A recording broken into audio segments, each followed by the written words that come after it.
The 2016 Ferrari GTC4Lusso. Ferrari's first AWD model, the Ferrari FF, was launched back in 2011 at the Geneva Motor Show. It was essentially a successor to the 612 Scaglietti and, outside of being AWD, it also strayed away from Ferrari's traditional coupe styling. With its shooting brake-like design and foldable seats, the FF offered 28 cubic feet of cargo room, while still packing a V12 engine with impressive performance numbers, something you just don't see from exotics of this caliber. Even with its unusual design, the FF turned out to be pretty successful, and was set for a facelift that would debut for the 2016 model year. Since the announcement of the FF's upcoming facelift, we've seen the spy shots and heard all the rumors. Just a couple months ago, we even created a rendering depicting what the facelift might bring to the table. For what it's worth, our rendering really wasn't that far off, but Ferrari had a big surprise in store for us to go along with the long-awaited redesign. Along with the release of official photos ahead of the car's debut at the Geneva Motor Show in March, Ferrari also announced that the Ferrari FF is no more. Yes, you read that right, the redesign also comes with a new name. Say goodbye to the FF and say hello to the Ferrari GTC4Lusso. There are some other sweet surprises to go with the name change as well, so join me as I take an in-depth look at the new GTC4Lusso on the inside and out. Updated the 2nd of March 2016, Ferrari unveiled the new GTC4Lusso at the 2016 Geneva Motor Show. Click past the jump to read more about the Ferrari GTC4Lusso. Exterior. At first glance, you might be tempted to say that the GTC4Lusso looks just like the old FF, but when you take a closer look, that isn't the case at all. At first glance, you might be tempted to say that the GTC4Lusso looks just like the old FF, but when you take a closer look, that isn't the case at all. Up front, the entire front fascia has been changed. Instead of having a grille with vertical and horizontal slats, the grille on the new GTC4Lusso only has vertical slats and appears to float in the middle of the fascia. Those corner vents from the FF are also gone, and a large front lip gives the front end an aggressive look while providing some downforce at higher speeds. The headlights are the same at the fenders, but the lenses are extended inward at the bottom, wrapping around the end of the hood. When it comes to the hood, those body lines from the FF remain, but wrap around and come together in the front.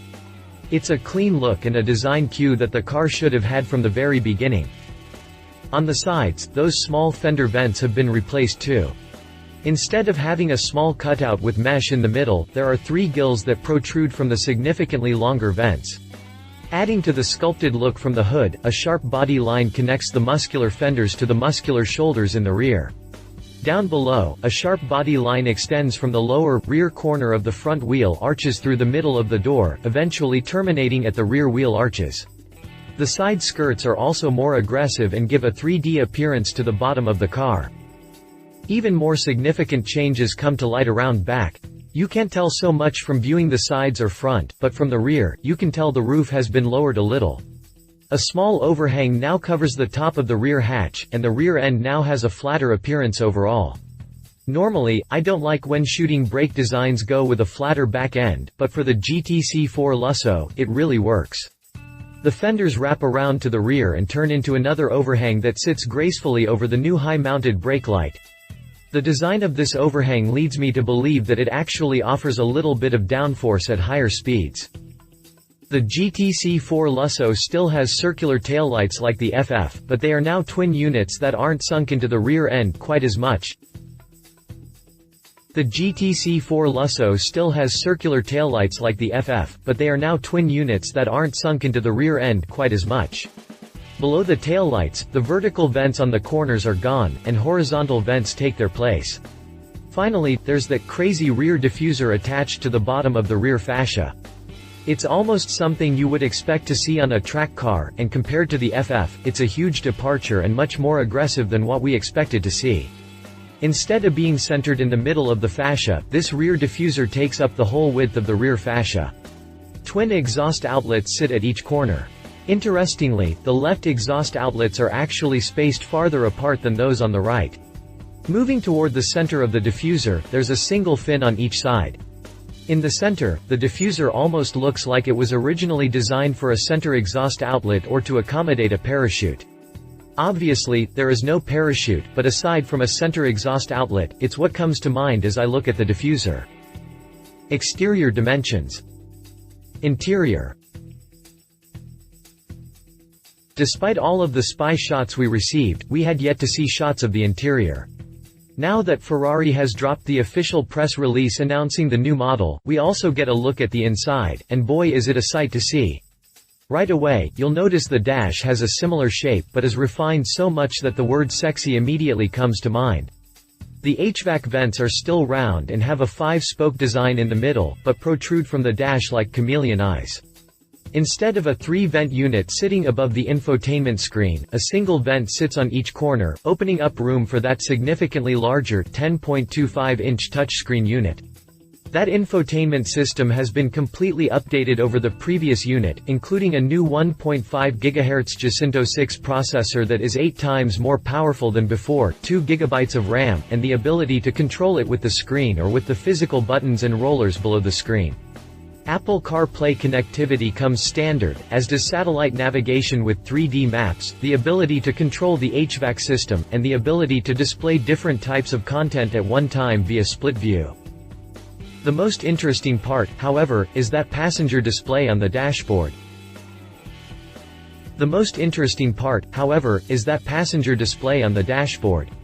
This display is a full HD 8.8-inch touchscreen display that displays performance information. It enables the passenger to interact with the onboard system by changing music selections and inserting points of interest into the navigation system while the main display is in use, essentially turning the passenger into a real co-driver. The steering wheel is also a bit different, with the insert around the Ferrari logo having an oval shape.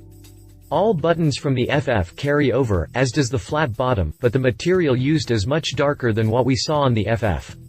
The center console has changed significantly as well.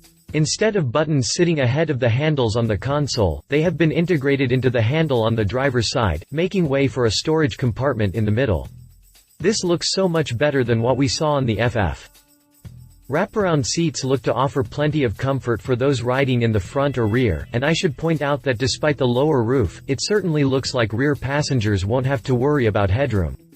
2 round vents on the rear of the center console supply warm and cool air from the HVAC system for rear passengers.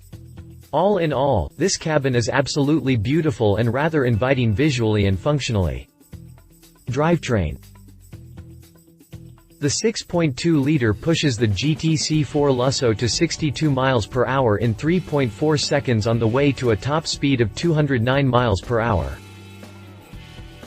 The GTC4Lusso comes with a 6.3-liter 12-cylinder engine that pumps out 680 horsepower and 514 pound-feet of torque.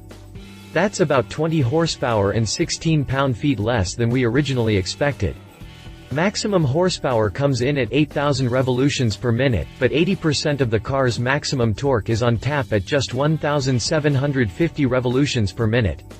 All that power and torque is sent to all 4 wheels trough Ferrari's Evo 4-wheel drive system, which also brings rear-wheel steering, slip-side control, an electronic differential, and SCME dampers. All that combined with Ferrari's in-house controller software means the GTC4Lusso offers effortless handling, even in snowy and wet conditions. Not that many of us would consider taking this beast out in the middle of a blizzard anyway, but it goes to show that the car can easily be controlled in most low traction conditions. The 6.3-liter pushes the GTC4Lusso to 62 miles per hour in 3.4 seconds on the way to a top speed of 209 miles per hour. Rumor still has it that we'll also see a V8 version of the GTC4Lusso at some point, but so far Ferrari has remained silent about that possibility. We'll be watching, however, as it would certainly make sense to present a cheaper, less powerful entry-level model. Drivetrain specifications. Prices. With the outgoing FF priced from around $300,000, I expect the GTC4Lusso to fetch slightly more before options are added, maybe around $310,000 or so. But, should the GTC4Lusso receive the rumored turbo V8 engine, expect it to retail from under $250,000. Competition. Aston Martin Vanquish. With no high-performance shooting brake available from other manufacturers, the GTC4Lusso essentially competes in a niche all its own. When it comes to front-engined, V12-powered sports cars, however, the Aston Martin Vanquish is more than suited to give the GTC4Lusso a run for its money. In its second generation since 2012, the Vanquish gets its juice from the same naturally aspirated, 5.9-liter V12, which is updated to 568 horsepower and 465 pound-feet of twist for the 2015 model year. Granted, the upgrade is far from impressive, with only 3 extra ponies and 8 added pound-feet, but a new Touchtronic 3.8-speed automatic saves the day by slashing a half-second off the Vanquish's 0 to 60 mph time, taking it down to only 3.6 seconds. On the other hand, the Vanquish doesn't feature AWD and it lacks the gadgetry of the GTC4Lusso. Pricing is set from around $300,000 in the US.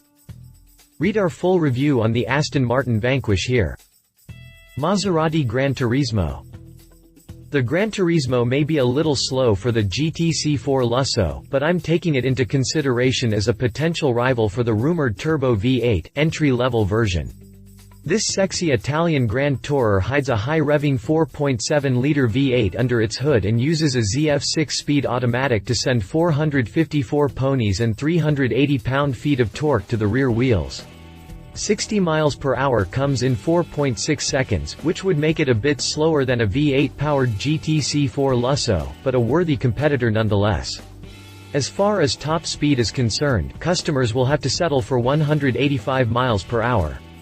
Pricing for the 2015 Maserati Gran Turismo begins from $126,500. Read our full review on the Maserati Gran Turismo here. Conclusion: I have to admit, Ferrari did a fine job in creating the GTC4Lusso. It retains some of the original look of the FF while bringing so much more to the table. I love the new front end, and that rear end is just about as sexy as it gets. The rear diffuser is so aggressive that I'm surprised it doesn't look out of place, but it fits the car quite well. Personally, I would never take a $300,000 Ferrari out in questionable conditions like snow-covered roads, but I think it's great that Ferrari has a car that can be driven in all conditions without worry. I'm not so sure about that rear wheel steering, though. It may make it easier to drive for some maneuvers, but it seems like it leads to the potential for more expensive repairs. Then again, if I'm buying a $300,000 Ferrari, I probably have enough money that it really wouldn't be a concern.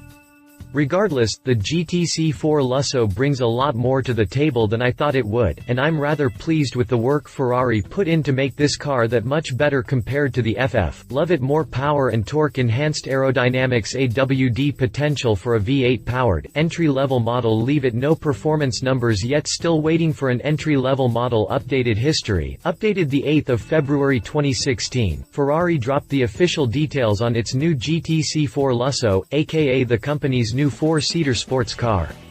The car will be making its official debut at the 2016 Geneva Motor Show, with sales to begin later in the year. Updated the 3rd of February 2016, Ferrari dropped a new teaser image for the upcoming FF facelift scheduled to be unveiled later this month at the Concorso d'Eleganza Villa d'Este. Updated the 7th of December 2015, based on the recent spy shots and speculations, we created a rendering for the upcoming Ferrari FF facelift.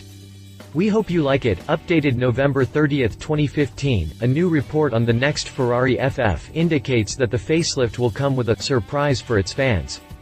Speaking to Indian Auto's blog, Enrico Galliera, Senior Vice President Commercial and Marketing, Ferrari SPA, said, "We're working to further innovate the car. It's too early to say when and how. But our clients will have surprise in the future." While he did not offer any other details, it is believed that the car's output will be increased to about 700 horsepower, while the 7-speed double-clutch transmission will be replaced by a new 8-speed unit. Rendering, teaser image, spy shots, February 10, 2015 first testing session. If you liked this video, please share your thoughts in the comments below and don't forget to hit the subscribe button.